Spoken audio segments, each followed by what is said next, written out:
अगर आप एक ऐसी सिचुएशन में स्टक हैं कि जहाँ पे आप अपने पार्टनर को छोड़ भी नहीं सकते, आप उसके साथ रहना भी चाहते हैं मगर उसने आपकी ज़िंदगी को डिफ़िकल्ट बना दिया है। So you are at the right place. ये वीडियो थोड़ी सी लंबी होगी मगर आपको सॉल्यूशन ज़रूर देगी। और हमारे पास जो क्लाइंट्स आते हैं वो आके हमें यही कहते हैं कि आपकी वीडियोज़ में आप वाहिद इंसान हैं जो कि कहते हैं कि नार्सिसिस्ट को डील किया जा सकता है, उसके साथ अच्छी ज़िंदगी गुजारी जा सकती है, मगर आपको मैनेजमेंट आनी चाहिए। जी हाँ, बिल्कुल, आपको मैनेजमेंट आनी चाहिए और आपको पता होना चाहिए कि आपने इस तरह के डिफ़िकल्ट लोगों के साथ दरअसल डील कैसे करना है। हर कोई बात करता है छोड़ने की, हर कोई बात करता है कि बस मूव ऑन कर जाओ। सो आप क्लूलेस हो जाते हैं, आपको नहीं पता कि किस सिचुएशन में मुझे मूव ऑन करना है, किस सिचुएशन में मुझे रहना है और मुझे रिस्पॉन्ड करना कैसे है। दरअसल बहुत सी ऐसी सिचुएशंस होती हैं कि जिसके अंदर छोड़ना प्रैक्टिकल सोल्यूशन नहीं होता। आपको चांस देना होता है रिलेशनशिप के अंदर और आपको ये देखना होता है कि अगर आपके रिस्पॉन्स हम बेहतर कर सकें उसके साथ डील करते हुए, क्योंकि अभी क्या है कि वो आपके वीक रिस्पॉन्सेस का फ़ायदा उठाता है। उसको पता है कि आपकी तरफ से कोई रिस्पॉन्स नहीं आना, उसको पता है कि वो आपको यूज़ कर सकता है, उसको पता है कि वो आप पे शाउट करे, वो आपको अब्यूज़ करे, वो आपको घर से निकाले, वो आप पर हाथ उठाए, वो पुलिस कॉल करे, वो कुछ भी करे। So you are going to do nothing. आप कुछ भी नहीं करेंगे उसके जवाब में। सो उसको इस बात का पता है, उसको ये पता है कि कहाँ पे उसने आपको टारगेट करना है, उसको आपके वीक स्पॉट्स का पता है, उसको पता है कि उसने आपको कैसे गिल्ट ट्रिप करना है, उसको पता है कि उसने आपको कैसे गैस लाइट करना है, उसको पता है कि उसने कैसे आपसे अपना काम करवाना है, उसको हर सिचुएशन को मैनिपुलेट करना आता है। वो मास्टर है इन चीज़ों का। ज़रा इमेजिन कीजिए कि आपकी ज़िंदगी 2 कमरों में गुजर रही है। एक कमरे में नार्सिसिस्ट बहुत चार्मिंग है, करिश्मेटिक है, लोगों की हेल्प करता है, लोगों के साथ बहुत अच्छा है, लोग उसकी तारीफ़ करते हैं, लोगों की अचीवमेंट्स को एक्नॉलेज करता है। मगर दूसरे कमरे में ये वही इंसान है जो कि आपके साथ इस तरह से ट्रीट करता है कि जिसने आपको डाउट में डाल दिया और आपको भी लगता है कि शायद फिर मसला मेरे अंदर ही है ना, कि ये बाकियों के साथ तो अच्छा है, शायद फिर मेरी इसके साथ डीलिंग ठीक नहीं है। तो हाँ, बिल्कुल आपकी इसके साथ डीलिंग ठीक नहीं है। वो तो नार्सिसिस्ट है, इसको तो हमने एडमिट कर लिया। अब हम कितनी दफ़ा बात करेंगे कि दूसरा इंसान नार्सिसिस्ट है। अब हमें इस चीज़ के ऊपर काम करना है कि हमने उसके साथ डील कैसे करना है, हमने उसके सोल्यूशन के ऊपर काम किस तरह से करना है। सो उसको ही अंडरस्टैंड करने की ज़रा कोशिश कीजिए कि अपनी ज़िंदगी को आसान बनाने के लिए सबसे पहली चीज़ तो ये सेट कर लीजिए कि आपने कुछ प्री डिसाइडेड रिस्पॉन्सेज रखने हैं अपने पास। क्योंकि असल गलती एम्पैथ ये करता है कि उसको पता है, जैसे हमें पता है कि हमारा पार्टनर अगर नार्सिसिस्ट है तो हम वहाँ पे डर जाते हैं, हम वहाँ पे आगे से जवाब नहीं देते, हम वहाँ पे बस कह देते हैं चलो ठीक है, ये सिचुएशन गुजर जाए। मगर एम्पैथ इसी बिहेवियर की वजह से नार्सिसिस्ट के बिहेवियर को रीइंफोर्स करता है। तो सबसे पहला फार्मूला तो ये याद रखें कि जेड अप्लाई करना है, JADE, जेड फार्मूला, यानी जस्टिफाई नहीं करना, आर्ग्यू नहीं करना, डिफेंड नहीं करना और एक्सप्लेन नहीं करना। सबसे पहली चीज़ तो Z formula. Number 2, pre decided responses होने चाहिए आपके पास। आपको पता होना चाहिए कि आपके किस सिचुएशन में किस तरह से रिस्पॉन्ड करना है। दूसरा इंसान कहता है कि तुम तो हमेशा झूठ बोलती हो। उसने अगर वो खुद झूठ बोलता है तो वो आपको भी कह सकता है कि तुम तो हमेशा झूठ बोलती हो।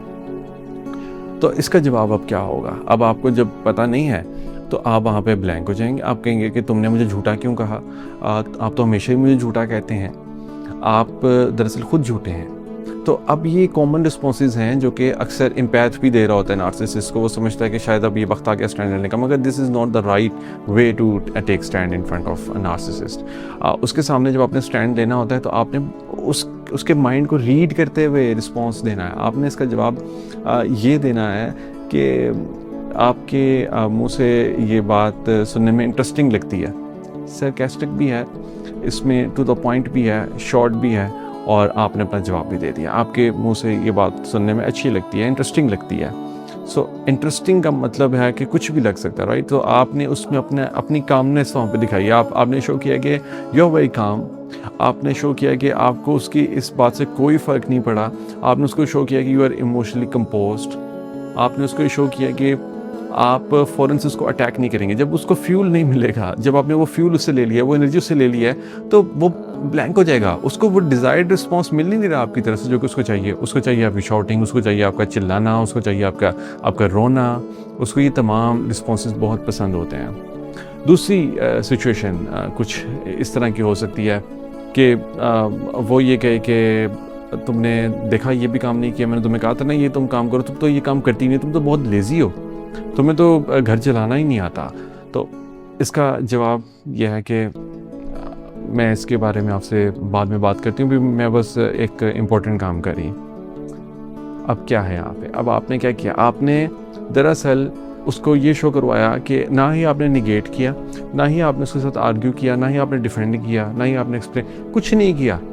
आपने बस कहा कि मैं इस वक्त, अगर आप कुछ काम नहीं भी उस टाइम पे आप कर रही या कर रहे, तो आपने वहाँ पर कुछ काम क्रिएट कर लेना है। आपने वहाँ पे कहना है कि अच्छा मुझे काम याद है, मैं इस बारे में तुमसे बाद में बात करती हूँ। आपने उसको एक्नॉलेज ही नहीं करना उसकी उस बात को, आपने जवाब ही नहीं देना उसकी उस बात को। आपने कहना है कि हम इस बारे में बाद में बात करेंगे। तो क्या है कि वो अपनी वहाँ पे इंसल्ट समझता है, वो समझता है कि इसने मुझे रिस्पॉन्स ही नहीं दिया, तो वो क्लूलेस हो जाता है, क्योंकि आउट ऑफ सिलेबस चीज़ उसके सामने आती है, क्योंकि वो इस रिस्पॉन्स का आदी नहीं है। उसको इस तरह के रिस्पॉन्सेस पहले कभी नहीं मिले, उसको पहले इसी तरह के मिलते हैं कि नहीं मैंने काम किया तो था, नहीं मैंने तुम्हारे लिए ये पहले भी इसी तरह से मैं करती हूँ, मैं तो घर को मैनेज करती हूँ, आप क्यों मुझे एक्नॉलेज नहीं करते। ये वो कॉमन रिस्पॉन्सेज होते हैं एम्पैथ के, जिसका फ़ायदा नार्सिसिस्ट उठाता है, क्योंकि उसको पता है कि आगे से आपने एक्सप्लेनेशन देनी है, या फिर आप दूसरे पे अटैक। एम्पैथ भी अक्सर नार्सिसिस्ट पे अटैक करता है, क्योंकि उसको लगता है कि शायद मेरे यहाँ पर स्टैंड लेने से, क्योंकि वो फट पड़ता है ना, उसकी भी बस हो जाती है, वो अटैक करता है और नार्सिसिस्ट आगे से उसका फ़ायदा उठाता है और ब्लेम सारा उस पर डाल देता है और कहता है कि तुमने देखा है बदतमीज़ी की, तुम ही बदतमीज़ हो। तो फिर हम खुद गिल्ट में चले जाते हैं, हमें लगता है कि हाँ शायद मैंने ही शाउट किया अभी। तो वो इस तरह से हमें गैसलाइट करता है, वो इस तरह से हमारे माइंड को खेलता है, हमारे माइंड के साथ, और फिर एट द एंड हम अपने पे ब्लेम ले लेते हैं। हमें लगता है कि शायद गलती हमारी है, शायद हमने ही गलत चीज़ों को हैंडल किया है, मगर एक्चुअली गलती आपकी नहीं होती, रिस्पॉन्सेज आपके गलत होते हैं, रिस्पॉन्सेज आपके डेफिनेटली गलत होते हैं, कि जिसका फ़ायदा वो उठाता है। मैंने आपको 2 रिस्पॉन्सेज अभी बताए हैं। एक तो आपने उसको ये कह दिया कि आपके मुंह से ये बात सुन के इंटरेस्टिंग लगी, क्योंकि आपने थोड़ा सा सरकास्टिक होकर उसको जवाब दिया, जिसके बारे में वो क्लूलेस हो जाता है। दूसरे नंबर पे आपने कहा कि हाँ मैं अभी बिजी हूँ, मैं बाद में बात करती हूँ इस बारे में। आप अगर बिल्कुल फ्री भी हैं तो आपने कोई काम क्रिएट कर लेना, आपने कहना मुझे एक काम याद आया, सो आपने वहाँ से जगह को छोड़ देना है, आपने कोई मोबाइल पे काम करना स्टार्ट कर देना है। बेहतर ये है कि आप जगह को छोड़ दें, ताकि हम उनके इस पैटर्न को ब्रेक कर सकें।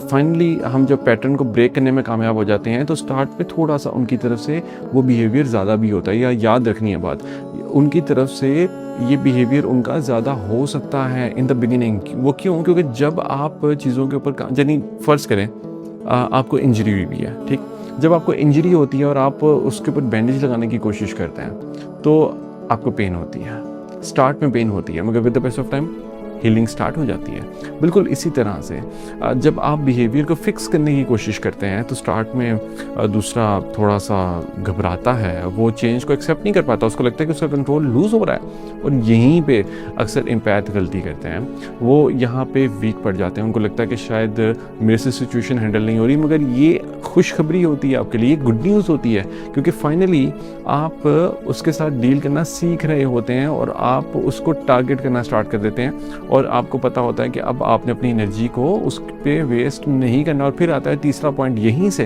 कि जो एनर्जी आपने उसको एक्सप्लेन करने में चीज़ों पे लगानी है, वही एनर्जी आपने अपने पे लगा लेनी है। उस इंसान को वापस लेकर के आना है कि जिसको नार्सिसिस्ट आइडियलाइज करता था, क्योंकि नार्सिसिस्ट आपके साथ साइकिल में चलता है। वो सबसे पहले आइडियलाइजेशन करता है, वो उसके बाद डिवैल्यू करता है, वो उसके बाद डिस्कार्ड करता है, वो उसके बाद फिर हुवरिंग करता है।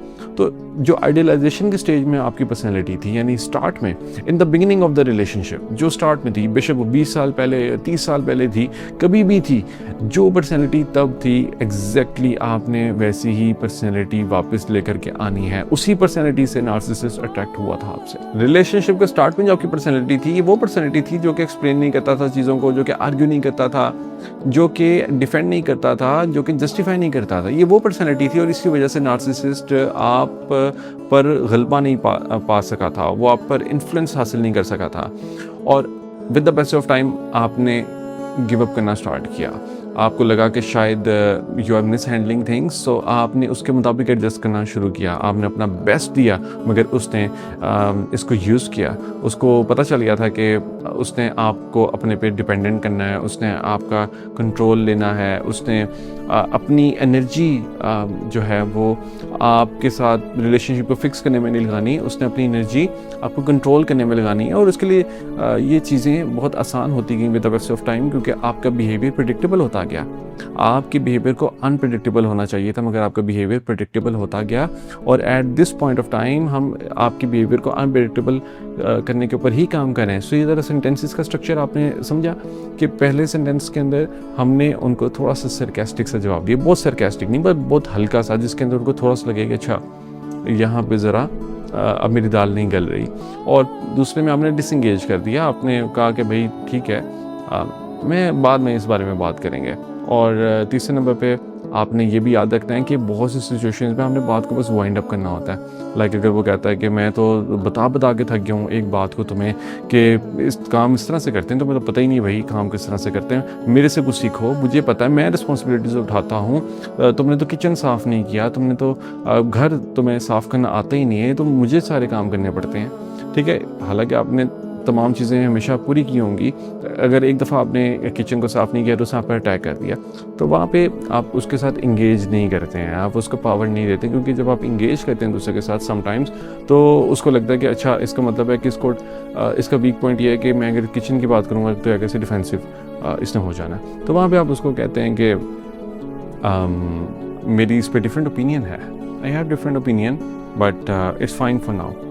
आप वहाँ पे उसको कहते हैं मेरी डिफरेंट ओपिनियन है, मेरी इस बारे में डिफरेंट ओपिनियन है, but I don't want to argue right now. मेरी इस बारे में डिफरेंट ओपिनियन है but I don't want to argue right now. तो आप लीड ले लेते हैं, आप उसको कह देते हैं कि मेरी डिफरेंट ओपिनियन है, I don't want to argue right now.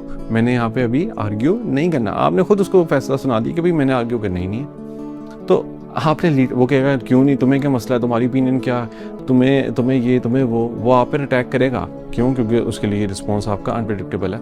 तो इससे ज़्यादा कोई जुमला नहीं बोलना, सिर्फ ये छोटे छोटे जुमले, यानी एक जुमला देन एंड, एक जुमला देन एंड, दैट्स इट। और ये जुमले इकट्ठे भी नहीं बोलने हैं, यानी डिफरेंट सिचुएशंस के बारे में मैंने आपको बताया। सो इसमें थोड़ी सी कॉमन सेंस भी इस्तेमाल करनी है कि किस सिचुएशन के ऊपर कौन सा जुमला आपने अप्लाई करना है। अगर आपका इसी तरह का कोई केस है कि जिसके अंदर यू आर कन्फ्यूज, आपको नहीं पता कि किस तरह से आपने अपने रिलेशनशिप को नेविगेट करना है, just send us a text on WhatsApp and मेरी टीम उसमें आपको रिस्पॉन्ड करेगी और हम उसमें आपकी मदद करेंगे आपके रिलेशनशिप प्रॉब्लम को नेविगेट करने में।